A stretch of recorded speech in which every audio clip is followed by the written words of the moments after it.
Pessoal, boa noite. Mais uma vez, muito obrigado pela presença de vocês. Eu gostaria de agradecer porque vocês reservaram a quarta-feira à noite para estar comigo, com o Dr. Gustavo, para mais uma super live. Nós temos estado com vocês há aproximadamente 2 anos e a gente sempre tem trazido uma pessoa de expressão no assunto. E hoje a gente teve a grata satisfação de ter do nosso lado o Dr. Gustavo. Deixa eu ver aqui o teu sobrenome, Gustavo. É David ou é Davi mesmo? David. Ludwig. Ludwig. Olha só, pessoal, o Gustavo é lá do sul do país. Gustavo, acho que você fez graduação na Universidade Federal lá de Santa Catarina, não é isso? Aí o Gustavo veio aqui para São Paulo, para o servidor público estadual, fez a residência dele. Em seguida, o Gustavo foi lá para a universidade. Ainda você está lá na Unifesp, Gustavo? Ainda estou lá, eu sou um dos colaboradores lá do setor da plástica. E eu sequencio meu doutorado lá. Ah, joia! Então, o Gustavo fez um fellow em plásticas e vias lacrimais, mas acho que é mais voltado para a plástica mesmo, e agora o Gustavo está fazendo o doutorado dele. Apesar de jovem, é um futuro nome de bastante evidência na plástica ocular. Gustavo, muito obrigado por sua presença, tá bom? Eu que agradeço. E hoje, pessoal, joia! A gente vai falar de 2 assuntos em especial que envolvem plástica ocular. Eu já discuti isso semana passada, Gustavo, eu queria que você reforçasse para a nossa audiência, porque às vezes as pessoas pensam que a pálpebra é como se fosse um tecido secundário, mas na verdade a pálpebra é um tecido, apesar de ser considerado um anexo ocular, é um tecido extremamente importante para a saúde da visão. Na verdade, sem a pálpebra a gente não consegue enxergar. Como é que ficaria o piscar, como é que ficaria a distribuição da lubrificação, como é que a córnea ia conseguir manter sua transparência e a gente enxergar. Então, fala assim para a nossa audiência, reforçando um pouquinho a anatomia e fisiologia e a importância da pálpebra ocular, Gustavo. Bom, a gente tem tese, um suspeito, porque a gente trabalha com a pálpebra, então para a gente é uma estrutura importantíssima, né? Aí, independente de ser a área que a gente trabalha, a área que a gente tem preferência, de fato, a pálpebra é uma estrutura muito importante para o funcionamento correto do nosso olho. E como você já adiantou, essa questão do ato de piscar, de uma lubrificação correta, de uma distribuição do nosso filme lacrimal, tudo isso são funções da nossa pálpebra, né? Então, manter uma córnea transparente, manter o olho lubrificado, isso permite a transparência e isso permite que a gente enxergue bem. Então, se a gente tem qualquer tipo de disfunção palpebral, vai começar a ocorrer o que a gente chama de como se fosse uma bola de neve. Começam os problemas e aí começam a ocorrer os problemas intraoculares. Então, por mais que seja um anexo ocular, uma estrutura extraocular, ela é diretamente responsável pela saúde nossa ocular e intraocular, com certeza. Quanto à anatomia, é algo assim, eu até estava com um paciente hoje à tarde, a gente fez um operatório de cirurgia de tumor, e ele estava comentando como é tão minuciosa e tão pequena a cirurgia, os pontinhos tudo pequeno, tudo... Só que é algo, de fato, muito pequeno, mas tem tanta estrutura dentro de uma área tão pequena. E é muito importante ter esse conhecimento de anatomia, principalmente nessas, por exemplo, cirurgias de reconstrução. Então, é uma anatomia muito delicada, mas bem complexa, né? Então, pensando em pálpebra superior, a gente vai ter pele, vamos ter complexo muscular. Geralmente, toda parte do nosso corpo tem um músculo antagonista e um agonista. Então, fazem ações contrárias. Então, a gente vai ter o músculo que fecha o olho, a gente vai ter o músculo que abre o olho, a gente vai ter bolsa de estrutura, vamos ter a parte da conjuntiva, vamos ter estruturas que dão sustentação, como tendões, como o tarso, que dá uma ação para a pálpebra. Então, é uma região muito pequena, mas com múltiplas estruturas anatômicas, e a gente tem que ter conhecimento de todas para realizar um diagnóstico e tratamento correto das doenças palpebrais, né? Eu pedi essa tua introdução, Gustavo, porque eu fui intencional. Eu sempre tenho falado para a nossa audiência, ao longo desses últimos 2 anos, que o único profissional no território nacional habilitado para tratar das doenças oculares é o médico oftalmologista. E vocês perceberam, pessoal, pela descrição do Gustavo, que a pálpebra, apesar de ser pequena em termos de tamanho, mas ela é extremamente complexa em termos de anatomia e de fisiologia. Então, você não pode deixar os cuidados da tua saúde ocular da pálpebra na mão de qualquer pessoa. Procura um médico que tenha formação em oftalmologia de preferência. E se for pálpebra, um oculoplástico, assim como o Gustavo. Inclusive, no final, depois ele vai compartilhar os contatos deles, caso alguém precise passar em consulta. E aí você falou, Gustavo, com relação à anatomia e fisiologia, você diz, olha, Charles, tem muitas doenças que acometem o olho. E hoje, em especial, a gente resolveu trazer duas, que eu acho que também são importantes, até mesmo, Gustavo, do ponto de vista estético, porque, por exemplo, você vai detalhar um pouquinho, mas a gente vai falar inicialmente sobre a pitose, que é a doença relativamente frequente, em que a pálpebra, geralmente, ó, parte dela, ou totalmente ela, acaba saindo da sua posição natural e acaba fechando o olho, ou parcial, ou também totalmente. E o indivíduo pode ter astigmatismo, pode ficar com ambliopia, depois você fala um pouquinho mais sobre isso, e visual fica embaçado. Então, nós vamos começar, pessoal, falando um pouquinho agora sobre pitose.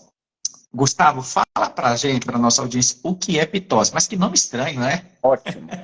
É um nome estranho, mas é um dos tópicos mais da gente pensar assim, e é um dos tópicos também mais difíceis, assim, é algo super comum. Não é algo, é o que gera debate, é o que gera discussão no nosso congresso, então é um tópico bem interessante, né? Então, pitose, ele se refere a qualquer queda, qualquer alteração de posição. Então, assim, a gente geralmente vai direto para o termo pitose para a pálpebra. Mas o termo pitose, na verdade, significa qualquer tipo de queda. Então, a gente pode ter uma pitose de supercílio, a gente pode ter a pitose palpebral. Então, a gente vai falar de pitose palpebral, né? Então, que é nada mais é do que a queda da pálpebra. Então, só para ter, eu vou virar um pouco aqui a câmera, então a gente consegue ter algumas imagens. Ó, que legal. Então, isso para mostrar, para até a audiência ter uma ideia mais visual assim do que eu estou falando. Então, aqui é uma imagem bem clássica de uma pitose. Então, um lado, a pálpebra bem posicionada, a gente consegue... Cadê meu mouse? É aqui, uma pálpebra bem posicionada, com uma abertura normal, e aqui uma queda palpebral. Então, isso é o que a gente define de uma maneira mais simples e direta como pitose palpebral, né? Então, assim, esse é o diagnóstico mais fácil. Geralmente o paciente já chega assim com uma queda, olha, meu olho não abre, eu tenho que ficar usando a testa para tentar abrir o olho. Então, ele já chega ciente mais ou menos da queixa do que está acontecendo com a pálpebra, apesar dele não saber o nome, né? E aí que vai entrar o papel do oftalmologista. Porque essa pitose é muito fácil a gente ver que o paciente tem. Mas o que a gente tem que definir é a causa, a gente tem que definir a função desse músculo, por que ele não está funcionando direito, a origem dessa pitose. E aí que a gente vai destrinchar através da semiologia e destrinchar. Vamos destrinchar. É isso aí. Olha só, Gustavo, uma curiosidade, teve uma pessoa da audiência que perguntou, olha, doutor, a pitose, ela comete as duas pálpebras ou uma só de cada vez? Ela acomete as duas de maneira simétrica ou assimétrica, ou somente uma, e ela só acomete a pálpebra superior, ou também existe a condição de uma pitose da pálpebra inferior. Isso é uma curiosidade da audiência, Gustavo. Tá. Então, assim, a primeira grande diferenciação, assim, eu vou responder todas as perguntas, né, mas seguindo uma linha mais linear de raciocínio. A primeira grande subdivisão que a gente faz em termos de pitose é se é uma pitose congênita, ou seja, a pessoa já nasceu com aquela pálpebra mais fechadinha, ou se é uma pitose adquirida, que ao longo da vida aquela pálpebra começou a cair, né? Então, a pitose congênita é aquela que vai ocorrer na infância. A criança tem a pálpebra mais caída e o motivo é que o músculo não teve o desenvolvimento correto ao longo do desenvolvimento embrionário, né? Então, aquele músculo ele não funciona direito. Uma tem a pálpebra bem fechadinha e com um pobre movimento ocular. E ela pode ser de um lado, já respondendo, ou pode ser dos dois lados. E isso vai tanto para congênita quanto para adquirida. A diferença principal, claro, está na origem dela, em que o músculo não desenvolveu corretamente, né? E a gente vai chegar, a mãe da criança vai chegar falando, olha, meu filho não abre o olho, ele fica usando demais a testa, ou ele fica com uma posição de cabeça. O que é a posição de cabeça? A criança começa a botar o queixo para cima para o eixo ao ficar descoberto. Né? Isso é um diagnóstico super importante da gente fazer. Por quê? Porque a criança está em fase de desenvolvimento visual. Então, a gente já não nasce com a visão que tem como adulto, né? né? A gente precisa ter um estímulo visual para a gente conseguir desenvolver a nossa visão corretamente. Ok. E isso ocorre até ao final da nossa primeira, segunda infância, ali até aos 9, 10 anos, né? Então, se tiver algum grau de obstrução dessa visão, principalmente se não for de um lado, a criança não vai desenvolver corretamente essa visão, que é o que a gente chama de ambliopia, né? Quando não tem esse desenvolvimento visual. Então, essa primeira diferenciação é a primeira subdivisão que a gente vai fazer, e na criança é super importante o diagnóstico para permitir que ela tenha esse desenvolvimento visual correto, né? Então, a diferença da fitose da criança é, por exemplo, assim, ela tem um olhinho bem fechadinho, né? Então, isso aqui, a gente vê uma posição de sobrancelha já mais alta, que ela tentando abrir o olho, mas o olhinho, os dois bem fechadinhos, aqui a gente vê que é uma ptose bilateral, né? Então, afeta dois olhos, né? E quando a gente pede para essa criança olhar para cima, isso ela tentando olhar para cima. Então, ela não tem esse movimento do músculo para fazer com que ele suba junto com o olho. Então, o olho até sobe, porém a pálpebra não sobe. Né? Isso é o que se chama de uma função pobre do músculo levantador da pálpebra. Né? O músculo levantador da pálpebra é o que faz com que a gente abra o olho e olhe para cima e ele faz essa movimentação. Então, como ele não tem correto, na hora que eu peço para a criança olhar para cima, ela não vai ter esse movimento realizado de maneira correta, né? Já na ptose adquirida, geralmente ela vai ter alguns fatores associados. Então, é um paciente mais idoso, que ele, por algum motivo, pode ter feito uma cirurgia de catarata, por exemplo, ou usou lente de contato há bastante tempo, ou coça bastante o olho. Então, veio a desenvolver uma queda da pálpebra ao longo da vida, né? Que daí é aquela primeira imagem que eu mostrei. A diferença é que nesse paciente o músculo funciona bem. Ele desenvolveu. Então, ele vai ter, na hora que ele olha para cima, o olho vai movimentar corretamente. Então, essas diferenciações que a gente vai fazer ao longo do nosso exame vão permitir a gente definir o diagnóstico e ter uma linha de tratamento, né? Por que eu digo isso? Mas se é congênita é a criança, é fácil. E se é um adulto é adquirido. Nem sempre. Nem sempre. O que eu peguei com 40, 50 anos, que nunca tinha ido no oftalmologista e que tem uma congênita, e a gente não, ele adquiriu. Então, assim, é importante a gente fazer essas medições no consultório para avaliar essa função muscular e diferenciar esses tipos de ptose, né? Essa é a primeira subdivisão, né? Então, congênita, adquirida, tá? Ambas podem ser unilateral, afetar um olho, lateral, afetar os dois olhos. Acho que respondi ali as iniciais, né? Não, então, tranquilo. Alguém está perguntando onde você faz o doutorado. É na Universidade Federal de São Paulo, não é isso, Gustavo? Uma curiosidade de audiência. Assim, para quem não sabe, pessoal, a Universidade Federal de São Paulo é considerada a 8ª melhor faculdade de oftalmologia do mundo.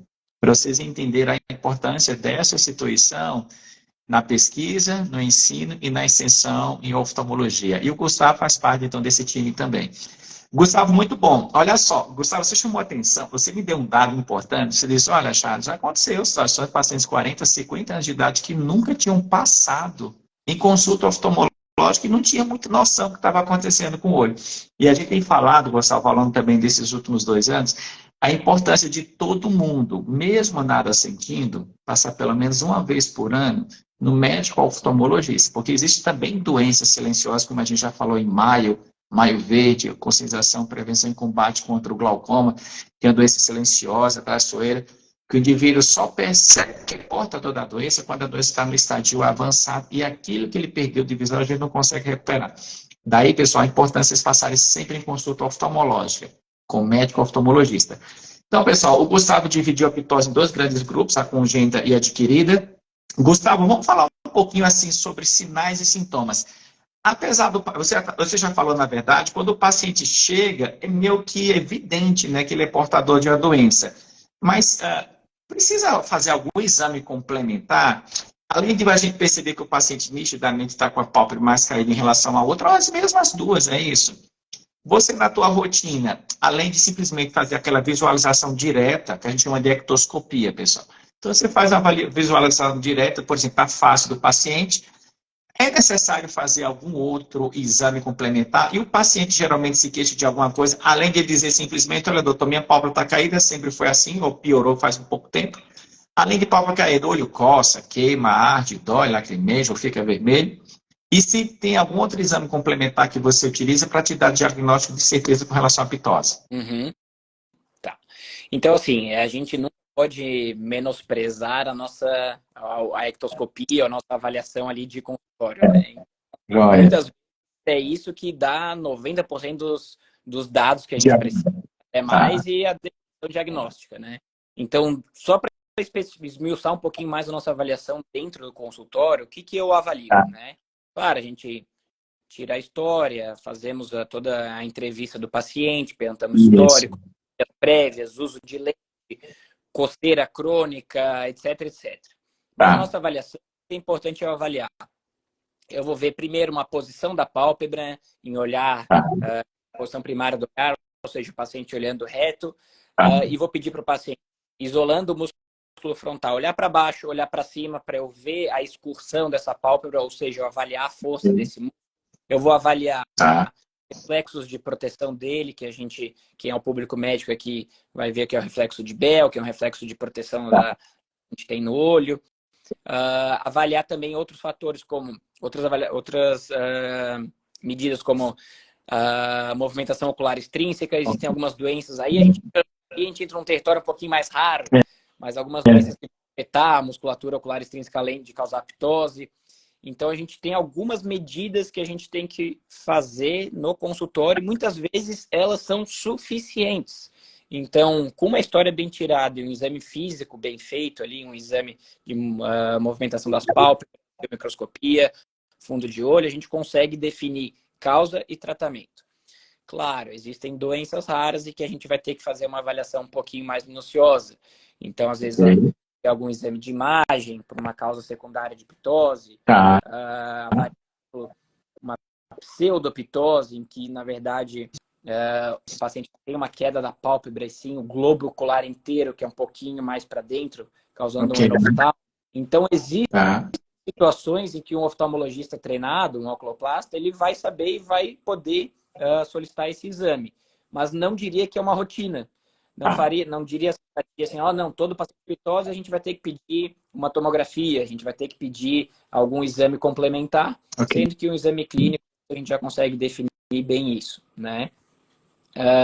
Questão de sintomatologia, a queixa mais comum no adulto geralmente é a estética, né? Porque geralmente é uma pitose assimétrica, então fica com o olho mais que o outro normal, então fica mais evidente. Geralmente quando a pitose é bilateral, ele nem se queixa tanto, porque os dois olhos estão simétricos, o problema sempre é a assimetria. Então, os dois olhos caídos, ele geralmente demora mais até, ele vai com o olhinho fechando e vai levantando o queixo, né? O que é importante é na criança, que é super importante. Por quê? Porque eu não vou cansar de reiterar a questão de causar ambliopia, né? Então, a criança não desenvolver corretamente a visão. A ptose pode causar, além da obstrução do eixo, por mais que a ptose não obstrua o eixo, ela pode desenvolver um astigmatismo. Então, esse astigmatismo, se não corrigido, pode levar a ambliopia. Então, vão ter esses sintomas, por exemplo, de baixa de acuidade visual na criança. Mas sintomatologia ocular, tudo pode acontecer, principalmente se o paciente já tem um histórico. Então, se ele já tem uma queixa crônica de coceira no olho, que desenvolveu a ptose, ele vai chegar. Eu coço meu olho porque eu tenho rinite, meu olho coça, eu toda hora vou lá e coço, uma hora vai cair a pálpebra. Então, existem uma série de sintomas que podem ocorrer associados a uma causa de base, né, da ptose.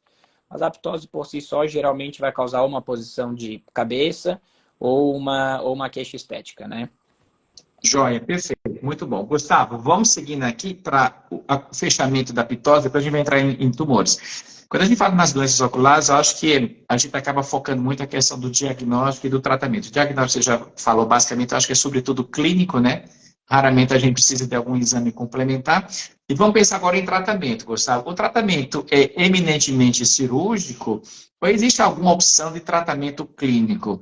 Por exemplo, sei lá, alguma substância que injeta com medicação, tá? Ou não, a gente tem que partir direto para a cirurgia. Como é que a gente faz o tratamento, então, da ptose? Ótimo. Então, assim, uma vez definida a causa da ptose, isso é o mais importante, né? A gente definir a causa da ptose e a função muscular, porque isso é o que define o tratamento, né?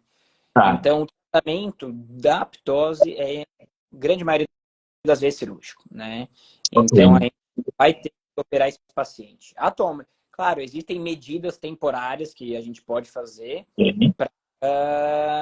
para segurar um pouco a cirurgia. Então, existem colírios que já são, por enquanto, só nos Estados Unidos, tem colírio aprovado para a gente pinga no olho mesmo, para levantar um pouquinho a pálpebra em caso de ptose mínima. Porém, é um colírio de uso contínuo, então ele vai ter o seu efeito limitado e daí o paciente vai depender do uso desse colírio, porque ela não vai curar a ptose, né? Ela vai levantar exatamente pelo efeito do colírio. Mas, assim, na minha mão, tem uma ptose, uma paciente com queixa, se a gente definiu corretamente uma ptose adquirida, senil, ou uma ptose congênita, a gente vai definir a conduta cirúrgica e é aí o que muda, tá? Porque a ptose congênita, a gente sabe que aquele músculo não se desenvolveu, não é um músculo que está saudável. Então, a gente vai definir técnica cirúrgica em que eu tenho que abordar ou um outro músculo, utilizar um músculo, e geralmente a gente pode utilizar o músculo frontal, o músculo da testa, né? Ou se ele tem uma função mínima, eu tento fazer uma ressecção, ou seja, encurtar esse músculo que levanta a pálpebra, de modo que o olho fique numa posição mais elevada, a pálpebra fique numa posição mais elevada, né? Por outro lado, indo para um lado de ptose senil, uma ptose em que o músculo é bom, ele só não está na posição correta, o que eu tenho que fazer? Eu tenho que botar o músculo cirurgicamente na posição correta. Então,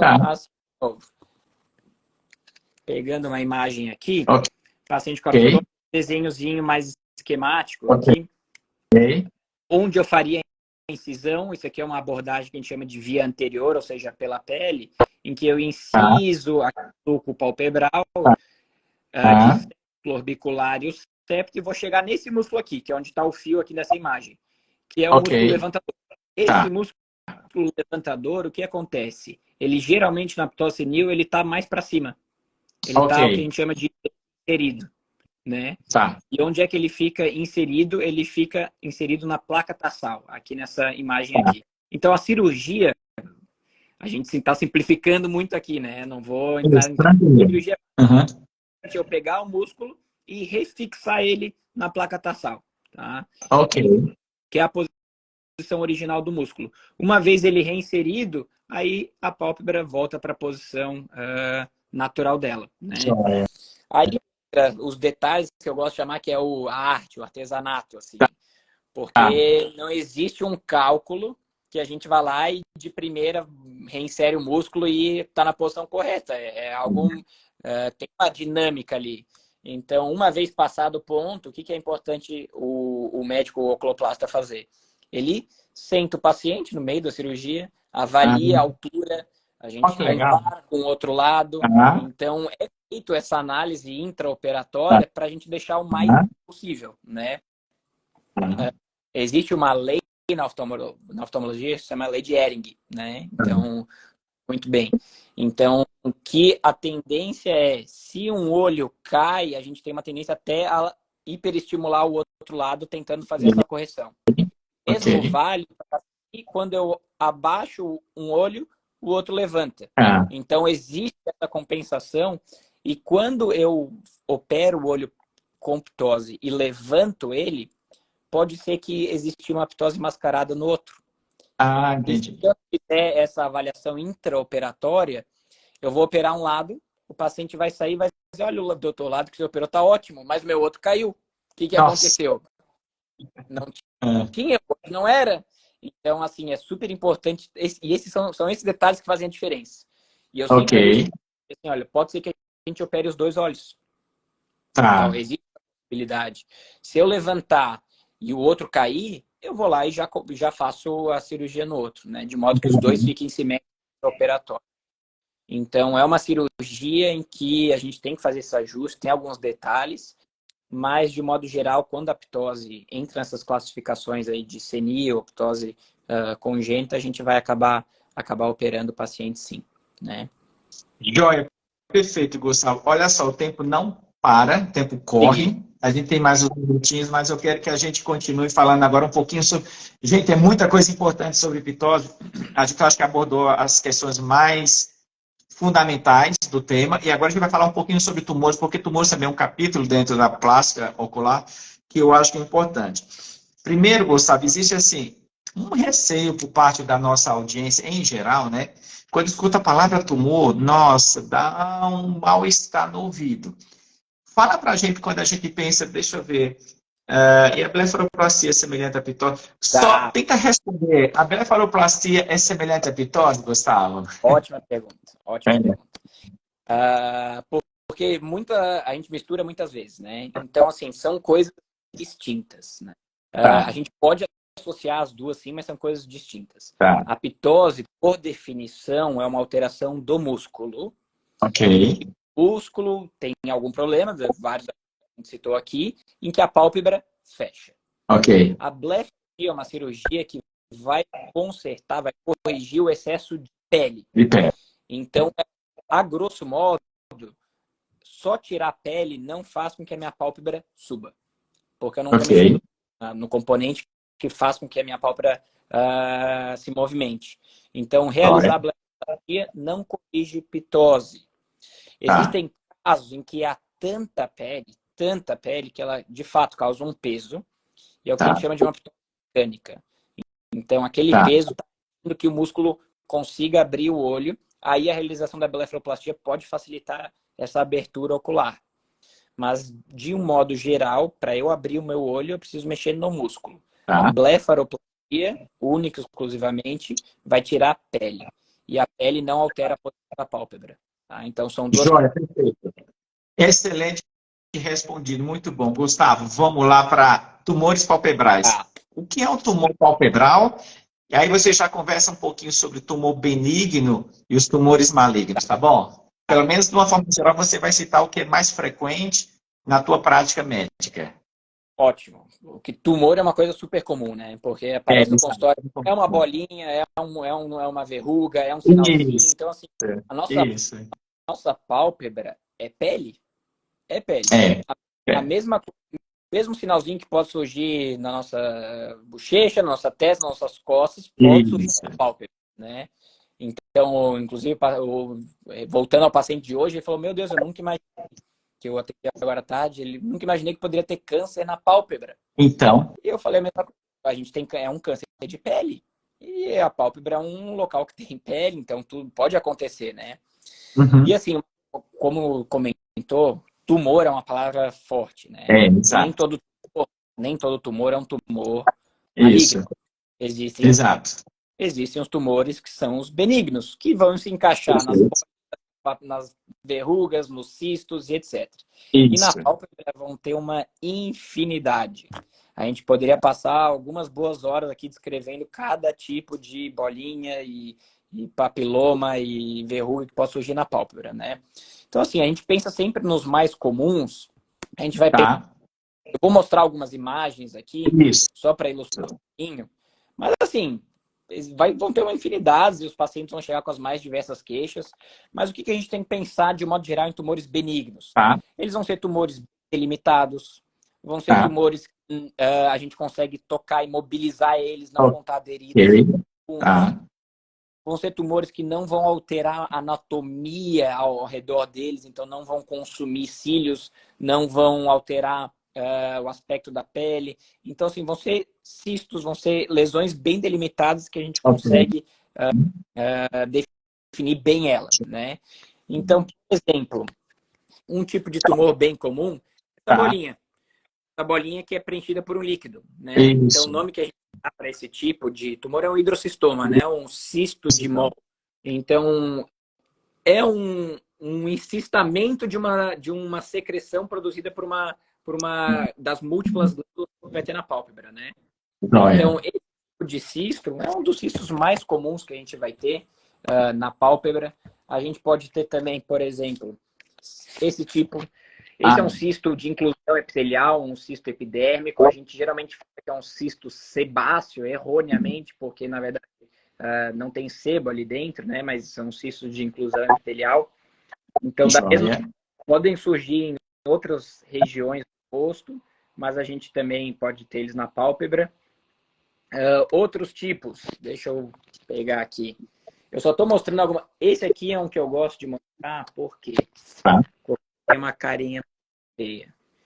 Então, a gente olha, né? Então, assim, o paciente chega, meu Deus, está crescendo alguma coisa aqui na minha pálpebra, né? Isso. E a gente já olha, a gente já bate o olho, a gente já fica tranquilo, né? A gente já olha isso aqui, muito provavelmente é um nevo, um nevo melanocítico. E o que chama a atenção? A gente consegue ver que os cílios continuam crescendo ali. Isso. Então, não tem uma perda de cílios. A pele ao redor dessa lesão, ela está muito boa, né? Então, são essas características que vão tender a gente a pensar em algo benigno, algo bem, né? Eu gosto de falar também para o paciente que eu não posso bater o martelo no que é até o meu patologista falar. Então, a regra que tudo que a gente tira de uma cirurgia, a gente manda para uma análise patológica.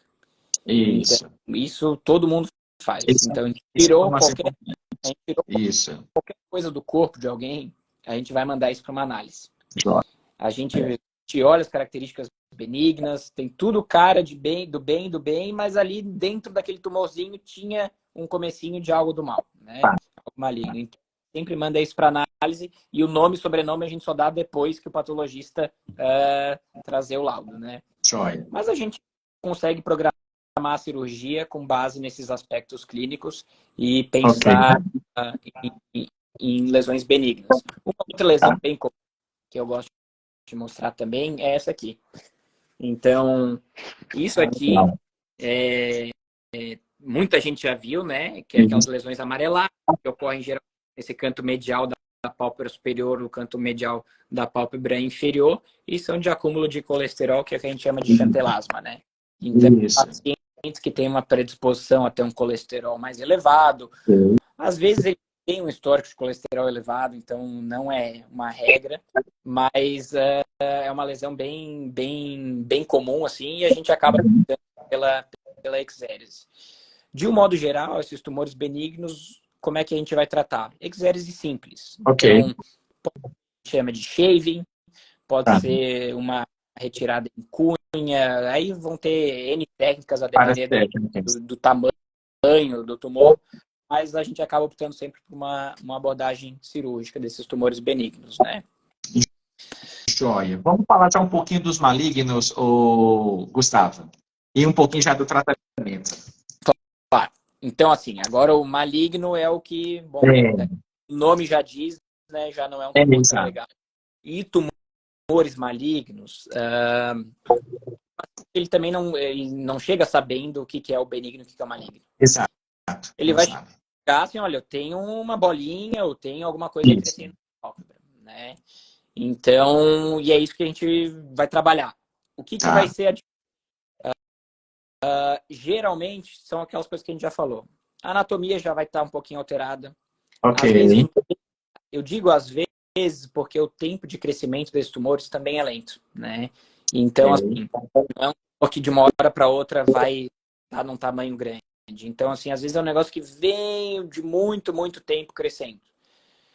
Mas o que a gente vai ver perda de cílios, a gente vai ver alteração de anatomia, às vezes a gente vai ver alteração, ou seja, a pele ali vai ficar meio corroída, né? A marca palpebral ela vai ficar irregular. Então, existem alguns sinais que a gente vai observar e que a gente vai, isso aqui já não está com uma cara tão legal, isso aqui a gente vai pensar em algum tumor palpebral. E esses pacientes que vão ter uma predisposição maior. Então, ali na nossa história, aqui no sul tem bastante gente com fototipo baixo. O que é o fototipo baixo? Aquele que tem uma pele mais clarinha. Trabalhador rural que pega muito sol, Então, Isso. assim, a exposição ultravioleta ao longo desses anos, muito superior a alguém que trabalha dentro de um escritório, que não fica com uma exposição solar tão grande. Então, assim, vão ter situações ali de uma epidemiologia que vão favorecer esses tipos de lesões malignas, né? Então, uma lesão maligna, a gente já começa a ver que é um pouquinho diferente daquelas outras que eu mostrei, né? Isso, perfeito. Consegue ver, perdão pela foto, ela não está tão legal assim, né? Mas a gente consegue ver aqui. Já tem uma perda de cílios, já tem uma ulceração local, a pele em volta não tá aquela pele bonitinha, eu não consigo delimitar tão bem essa lesão. Então, tudo isso são sinais que a gente vai observando e vai chamando a atenção que, opa, ligando um red flag, né? Uma bandeirinha vermelha, que isso aqui não é algo do bem, né? Okay. Então, já introduzindo o subtipo mais comum, é um carcinoma basocelular, né? Isso. Então, esse vai ser o nosso exame.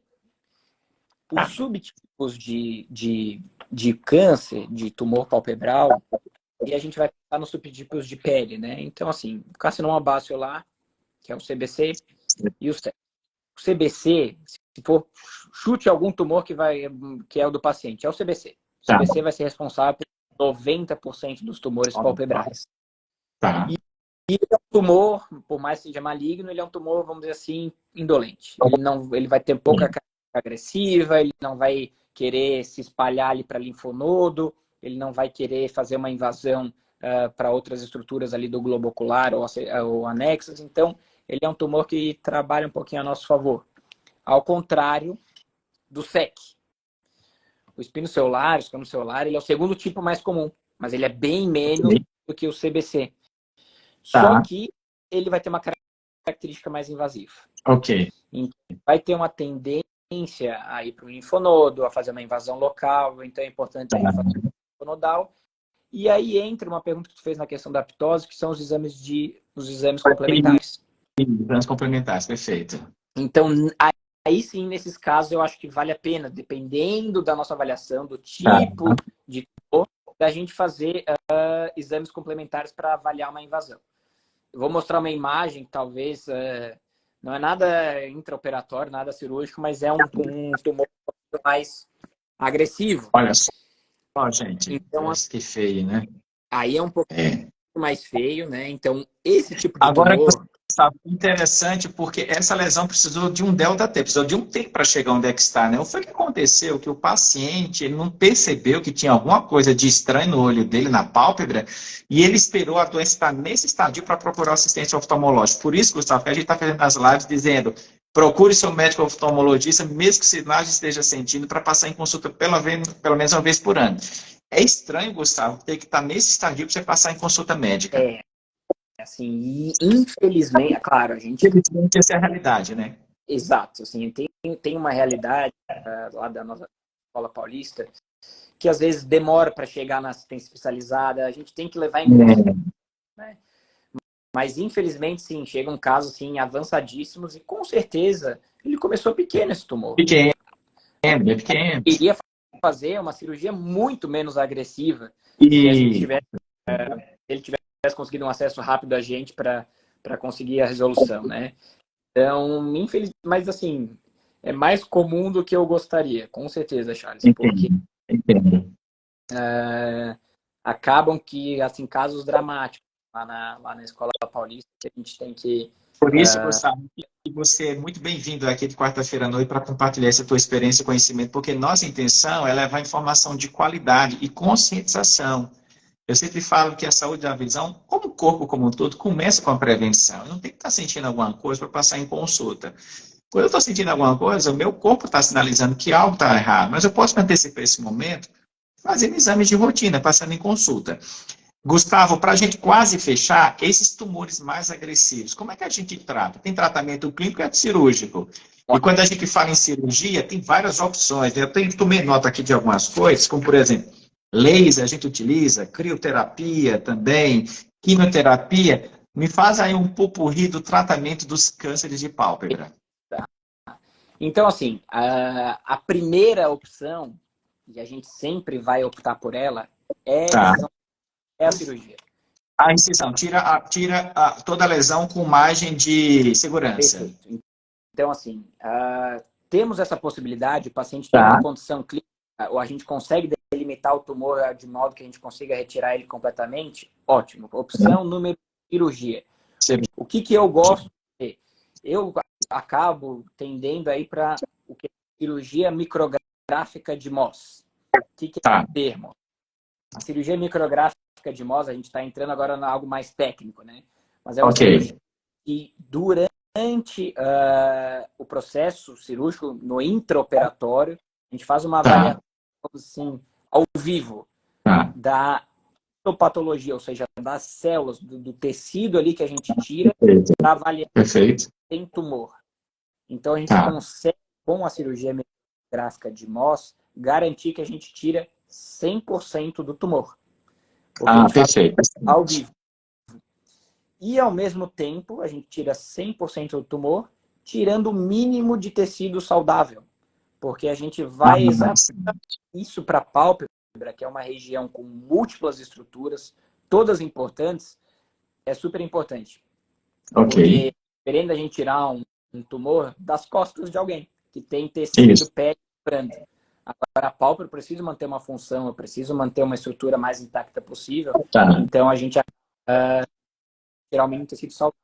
Então, a micrográfica de Mohs é uma opção, ou a outra opção seria uma congelação intraoperatória, mas eu sempre acho importante ter uma dessas duas opções. Então, o cirurgião ter isso no arsenal dele é bem importante. É fundamental.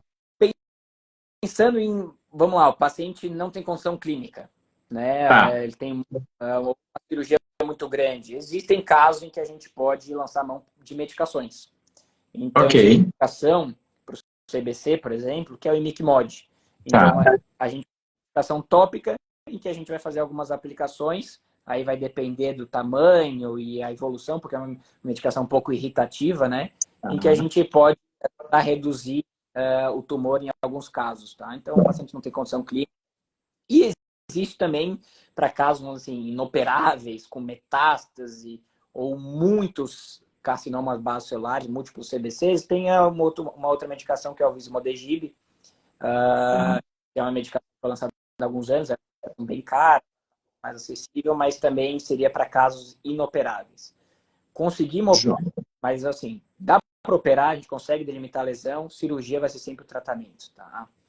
Tanto para o CBC quanto...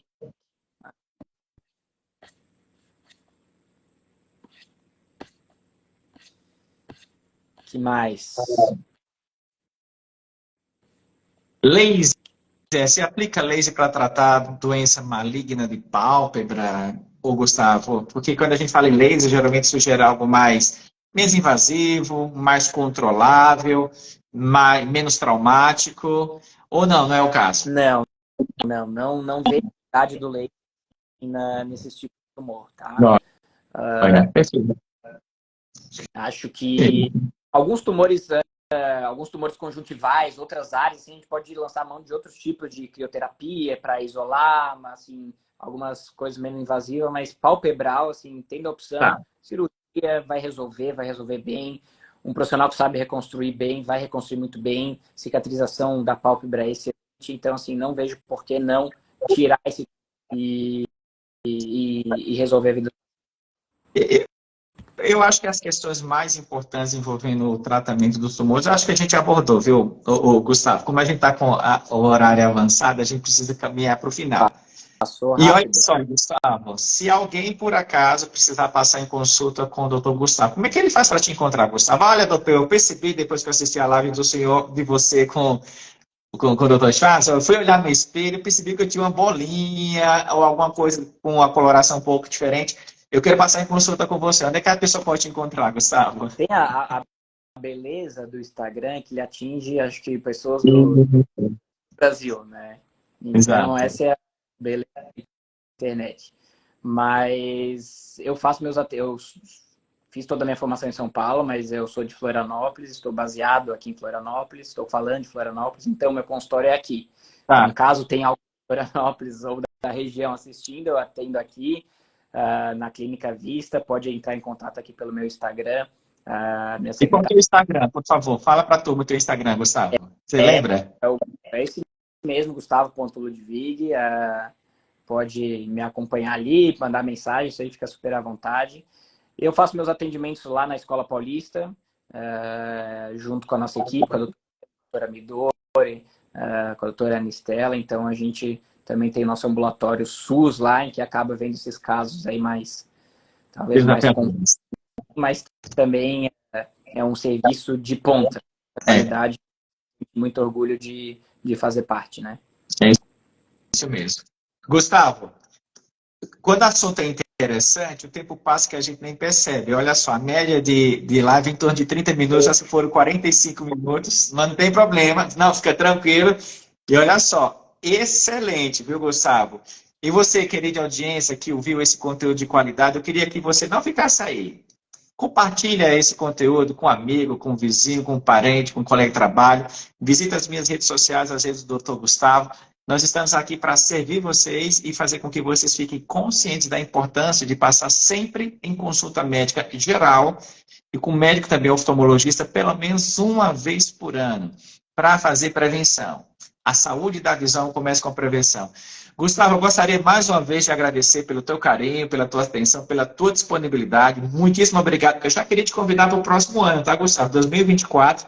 Deixa reservado na tua agenda que em agosto eu vou entrar em contato contigo para a gente conversar mais sobre plástico ocular. Combinado? Maravilha, Charles. Obrigado pelo convite. Acho que foi bem esclarecedor. Acho super importante. Pessoal, mais uma vez, muito obrigado. Gustavo, tenha uma excelente noite. Muito obrigado pela presença de vocês. E a gente se vê na próxima quarta-feira com mais uma super live. Tchau, Gustavo. Um abraço. Tchau, tchau. Obrigado, Gustavo. Pessoal, muito legal, né? Isso, a gente poder ter uma pessoa como o Gustavo disponibilizando o seu tempo, o seu conhecimento e sua experiência para te informar com embasamento científico, quais são os cuidados que você precisa ter com relação à sua saúde ocular e com relação mais especificamente com as condições de bom funcionamento da pálpebra. Dicas fundamentais. Então, se você vê alguma coloração diferente na tua pálpebra, se tem uma pintinha diferente, alguma bolinha com consistência diferente, pessoal, não fique esperando, tá bom? Passe em consulta oftalmológica pelo menos uma vez por ano. A saúde da visão começa com a prevenção. Beijo para vocês, mais uma vez, muito obrigado pela presença de vocês. Quarta-feira nós estaremos juntos. Compartilhe esse conteúdo. Vizinho, amigo, colega, um parente. A gente quer que essa informação de qualidade, com embasamento científico, alcance o maior número de pessoas. Um resto de noite muito legal, um resto de semana também, e a gente se vê na próxima quarta. Tchau, tchau, turma.